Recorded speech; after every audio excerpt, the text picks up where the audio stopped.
ചോദിക്കാൻ വേണ്ടി പറയാം. ഖുൽ അറഅയ്തും, നബിയെ പറയുക, എന്താണ് നിങ്ങളുടെ അഭിപ്രായം, അല്ലെങ്കിൽ നിങ്ങൾ കണ്ടുവോ? ഇൻ കാന മിൻ ഇൻദില്ല, ഈ ഖുർആൻ അള്ളാഹുവിൽ നിന്നുള്ളതാണെങ്കിൽ, നമ്മൾ മുമ്പൊക്കെ പറഞ്ഞാണത് ഖുർആനിന്റെ ഒരു സംവാദ ശൈലിയാണത്. ഈ കേൾക്കുന്ന ആളെ കൂടി പരിഗണിച്ചിട്ടാണ് സംസാരിക്കുന്നത്.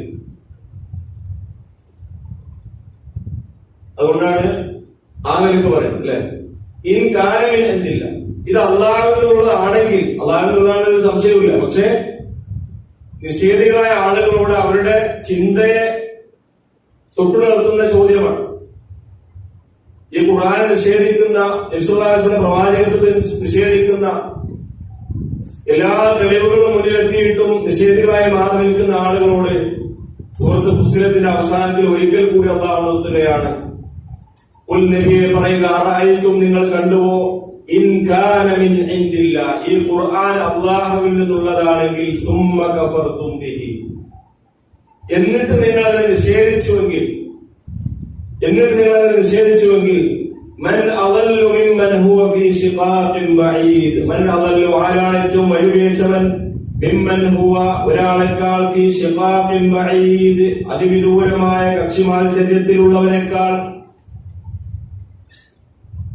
തെളിവുകൾ ഓരോന്നും നിരത്തി, അല്ലെ, പ്രകൃതിപരമായ തെളിവുകൾ, പ്രാപഞ്ചികമായ തെളിവുകൾ, അള്ളാഹുവിന്റെ റസൂലിന്റെ സത്യസന്ധത, ഖുർആനിലെ ആശയങ്ങളുടെ തെളിവുകൾ, ഹിദായത്തിന്റെ ഒരുപാട് ദൃഷ്ടാന്തങ്ങൾ.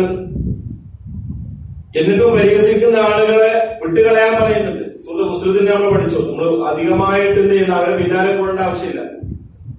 വിശ്വാസികള് അവരെ സമയം പ്രബോധനത്തിന് വേണ്ടി ചെലവഴിക്കുമ്പോൾ ഇത്തരം നിഷേധവും പരിഹാസവും മാത്രം കൈമുതലാക്കിയ ആളുകളെ കൂടെ കൂടുതൽ സമയം ചെലവഴിക്കേണ്ടതില്ല. എന്നിരുന്നാലും അവർക്ക് അവസാനമായി ചിന്തിക്കാനുള്ള ഒരു കാര്യം കൂടി അവിടെ പ്രതിപാദിക്കുകയാണ്. അള്ളാഹുവിൽ നിന്നുള്ളതാണെങ്കിൽ, ഇനി അല്ലെങ്കിൽ നിങ്ങൾക്കൊന്നും നഷ്ടപ്പെടാനില്ല. ഖുർആൻ നഅൂദുബില്ലാ അള്ളാഹുവിന്റെ കലാം അല്ല എന്ന് അവർ പറഞ്ഞ പോലെ ഖുർആൻ പിൻപറ്റുന്നതുകൊണ്ട് എന്തെങ്കിലും നഷ്ടം വരാനുണ്ടോ? നന്മകളല്ലാതെ എന്തെങ്കിലും അവർക്ക് നേടാനുണ്ടോ? ഖുർആൻ എന്തെങ്കിലും മനുഷ്യരുടെ വിജയത്തിനുള്ള, രണ്ട് ലോകത്തും അന്തസ്സും അഭിമാനവും ഇസ്സത്തും പ്രതാപമുള്ള ജീവിതത്തിലേക്കല്ലാതെ ഖുർആൻ ക്ഷണിക്കുന്നുണ്ടോ?